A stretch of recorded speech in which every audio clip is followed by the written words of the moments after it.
Baarlamaanka xisbiga kulmiye ee UK ayaa waxa uu ka dhacay galbeedka magaalada London.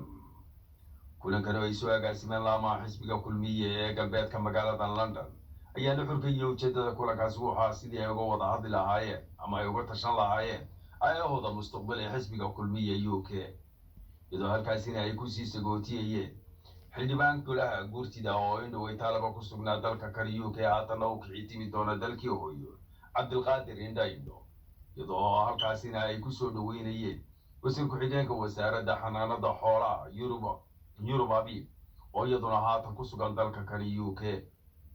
haddaba dhammaanba dadkii halkaasi ka hadlaya ayaa hadaladooda waxaa ka mid ahaa sida tan. waxaan u mahadnaqayaa laanta West London oo xaqlihii iyo inamadii ka qayb galay ee xafladda iyo agaasimay Foosiye Cismaan, Foosiye Caydiid iyo dhammaan dadkii ka soo qayb galay ee xafladdan qiimaha leh inoo soo agaasimay. waxa weeye intaan kuwa ku duulayay xisbiga kulmiye maanta loo yimi waxaan idin leenahay qof meel dheer ka yimi iyo qof meel dhow ka yimina xubnihiiyo madaxdii kulmiye soo dhawaada waxaa lagu tijaaranayaa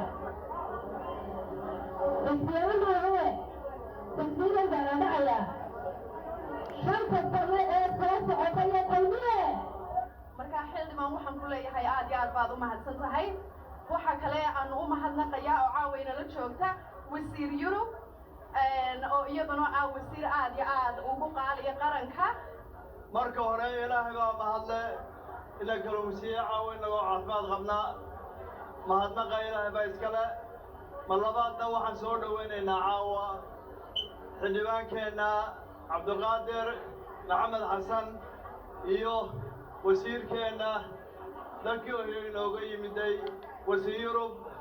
gabagabada xafladda ayaa waxaa halkaasi hadalka iska daba qaatay xildhibaanka iyo wasiirka, iyadoo ay halkaasi ka sheegeen in ay dhammaanba jaaliyadda reer Somaliland ee ku dhaqan qurbuhu ay midnimada iyo isku tiirsanaantu tahay ta qura ee hadafka nololeed lagu gaadhi doono. hadaladoodina waxaa ka mid ahaa sida tan. ee kumanaanka ah ee isaga timi Bristol London oo afarteedii dhinacba ah iyo Cardiff waynu dhannahay. waxaa laga yaabaa gobolladii kalena inay dad kale ka yimaadeen. waddankii haddaan laba kelmadood idinka idhaahdo, muddo sanada waxaa socday doorasho, iyadoo labada sannadood ee doorashada madaxweynuhu haddii ay dhammaato aanaan gabdhaha iyaga wax ka weydiin taladooda. mucaaridna ma naqaano, muxaafidna ma naqaano. waajib distooriyay nagu tahay in aanu faakiyu ka ilaalino dalka. anigu indha waan ka dambeeyey, dalkii baan ka yimi. dalkii nabad buu ahaa, waana lagu nabad qabay. la isku tuurtuuraya siduu indha sheegay, kursiga la isku haysta mooyaane halkay waxyaalaan unbaa la isku haystaa. waxa weeyaan kursigaa la isku haystaa. markaygaa ku fadhiisto iyo waxa weeyaan sharci baan leenahay, dastuur baa jira. qofkii kursigan imanaya cadaalad buu ku imanayaa, far buu ku imanayaa iyo cod. reer hebella kuma imanayo, qolana kuma imanayo. waxa weeyaan food loo dareera ayuu ku imanayaa, sidaynu hore isaga dhaxalay. madaxweynayaashii isbedelay midba system ayuu ku yimi.